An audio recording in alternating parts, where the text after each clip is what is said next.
ನೋಡಿ, ನಿಮ್ಮ ಮಾಧ್ಯಮದವರು ಇದರಲ್ಲಿ ಅಹಮದಾಬಾದು ದುರಂತ ಈ ದೇಶದಲ್ಲಿ ಆಗಬಾರ್ದಾಗಿತ್ತು, ಇಲ್ಲೇ ಪ್ರಪಂಚದಲ್ಲೂ ಕೂಡ ಆಗಬಾರ್ದಾಗಿತ್ತು. ಭಾಳ ಜನಕ್ಕೆ ಬರ್ನಿಂಗ್ ಎಲ್ಲ ಆಗಿದೆ, ಅದನ್ನೆಲ್ಲ ಅವರು ಕೊಟ್ಟಿಲ್ಲ. ಭಾಳ ಇನ್ಫೆಕ್ಷನ್ ಎಲ್ಲ ಆ ಸ್ಪಾಟ್ ಎಲ್ಲ ನೋಡಿದ್ರೆ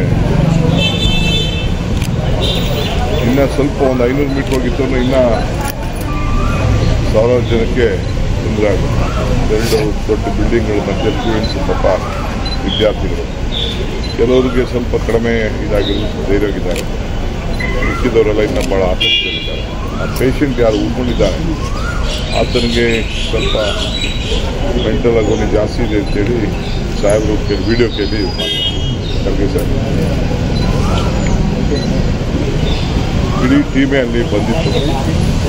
ಈಗ ನಾವು ಬ್ಲ್ಯಾಕ್ ಬಾಕ್ಸ್ಗೆ ವೇಟ್ ಮಾಡ್ತಾ ಇದ್ದೀವಿ. ಆಮೇಲೆ ಆ ಬ್ಯಾಟ್ ಬಾಕ್ಸ್ ಆದಮೇಲೆ ಇಡೀ ಪಕ್ಷ, ಕಾಂಗ್ರೆಸ್ ಪಕ್ಷ ಇದ್ರ ಬಗ್ಗೆ ಒಂದು ಸಾಂತ್ವನ ಹೇಳುವಂಥ ಕೆಲಸ ಮಾಡಬೇಕು. ನಾವು ಹೋಗಿ ಅನೇಕ ಪೇಷಂಟ್ಸ್ನ ಈ ದೇಶಕ್ಕೆ ಬರಬಾರ್ದು, ಇಂಥ ದುರಂತ ಬರಬಾರ್ದು ಅಂತೇಳಿ ಅದನ್ನು ಅವರೆಲ್ಲ ಬಂದವರಿಗೆಲ್ಲ ಕೂಡ ಈಗ ಇನ್ನೊಂದೇನೆಂದರೆ ಇರಿಗೇಷನ್ ಮಿನಿಸ್ಟ್ರಿ ಬಗ್ಗೆನೂ ಭಾಳಷ್ಟು ಕ್ವಶನ್ಗಳು, ಇಲಾಖೆ ಕರೆಕ್ಟಾಗಿ ಸರಿಯಾಗಿ ಕೆಲಸ ಮಾಡ್ತಾ ಇಲ್ಲ. ಈಗ BJPಯವರು ನಮ್ಮ ಬಗ್ಗೆ ಮಾತಾಡ್ತಾರೆ. ಈ BJPಯವರು ದಳದವ್ರು ಏನಿಲ್ಲ ಕೆಲಸ. ನಾವು ಅವ್ರಿಗೆ ಬೇಕಾದಷ್ಟು ಹಳೇದೆಲ್ಲ